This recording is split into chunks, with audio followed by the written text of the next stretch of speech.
Hi friends, ఈరోజు నేను మీకు ఏంటి డబ్బా చూపిస్తుంది మళ్ళీ ఏదో చెప్తుంది అనుకుంటున్నాను. అస్సలు చెప్పాను. ఎందుకంటే ఈ డబ్బాలో ఉన్న ఐస్ క్రీమ్ నేనే తయారు చేశాను. దేంతో అనుకుంటున్నారా? బనానాస్ తోటి. అట్టిపండు ఫ్రెండ్స్, అట్టిపండు ఐస్ క్రీమ్ ఎలా తయారు చేయాలో నేను మీకు చెప్తాను. వీడియో ఎండ్ వరకు చూడండి, చాలా బాగా వచ్చింది. సో ఫస్ట్ మనం అట్టిపండ్లు తీసుకోవాలి. ఈ బనానాస్ తీసుకొని ఇలా కట్ చేసుకోవాలి ఫ్రెండ్స్. చిన్న చిన్న ముక్కలు చేసుకోండి. అలాగే ఇలా చేసుకున్న తర్వాత వీటిని ప్లేట్ మొత్తము పెట్టండి ఫ్రెండ్స్. కవర్ చేయండి, స్పేస్ లేకుండా కవర్ చేయండి. ఇలా ఫ్రీగా ఉండాలన్నమాట. సో ఫ్రిడ్జ్లో మనము 1 అవర్ ఆర్ 2 అవర్స్ పెట్టుకోవాలి, అప్పుడు గట్టి పడతాయి అన్నమాట.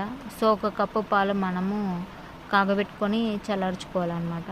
తర్వాత గోడంబి, బాదాము, ఇది ఏమంటారు, చెర్రీస్ ఇలా స్మాష్ చేసుకోవాలి, ముక్కలు చేసుకోవాలి. తర్వాత ఫ్రిడ్జ్లో నుండి ఈ అట్టిపండ్లు తీసి మిక్సీ గిన్నెలో వేసుకోవాలి. తర్వాత చక్కెర వేసుకోండి, అలాగే జీడిపప్పు, ఇంకా బాదం, అలాగే పాలు, చల్లార్చిన పాలు సో పోసుకొని ఇవన్నీ మిక్స్ చేయాలి. ఇలా మిక్స్ చేసిన తర్వాత మీ ఇంట్లో ఏ డబ్బా ఉంటే ఆ డబ్బాలో పోసుకోండి. నేను నా బటర్ స్కాచ్ ఐస్ క్రీమ్ డబ్బా ఉంది కాబట్టి దాంట్లో వేసుకుంటున్నాను నేను ఇప్పుడైతే. ఇలా ఒక డబ్బాలోకి పోసుకున్న తర్వాత దీనిపైన మనం గార్నిష్ చేయాలంటే మనం కట్ చేసిన చెర్రీస్, బాదాము, గోడంబి ఇవన్నీ వీటి మీద వేయాలి. కొన్ని మునిగిపోతాయి, కొన్ని తేలుతాయి. సో అప్పుడు మనం ఐస్ క్రీమ్ తింటున్నప్పుడు మనకి అలా తగులుతున్నప్పుడు చాలా టేస్ట్ వస్తుంది అన్నమాట. సో ఈ విధంగా మనం గార్నిష్ చేసుకున్నాక మూత పెట్టేసుకోవాలి. మూత పెట్టేసుకున్నాక ఇది ఫ్రిడ్జ్లో పెట్టాలి friends.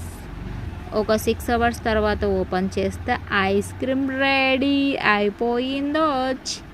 So banana ice cream చాలా బాగా వచ్చింది. మీరు కూడా ట్రై చేయండి. ఎంచక్క ఇంట్లోనే ఈ సమ్మర్లో చల్లగా బనానా ఐస్ క్రీమ్ తినొచ్చు. చాలా బాగా వచ్చింది ఫ్రెండ్స్, నాకు నచ్చింది. మీరు కూడా ట్రై చేయండి. మీరు కూడా ఈ బనానా ఐస్ క్రీమ్ చేసుకొని తినండి. ఓకేనా ఫ్రెండ్స్? అది ఫ్రెండ్స్, వీడియో నచ్చితే లైక్ చేయండి. మళ్ళీ మనం నెక్స్ట్ వీడియోలో కలుద్దాం. See you, tata, bye bye friends. తప్పకుండా ఐస్ క్రీమ్ అయితే ట్రై చేయండి. Very easy process. ఓకేనా?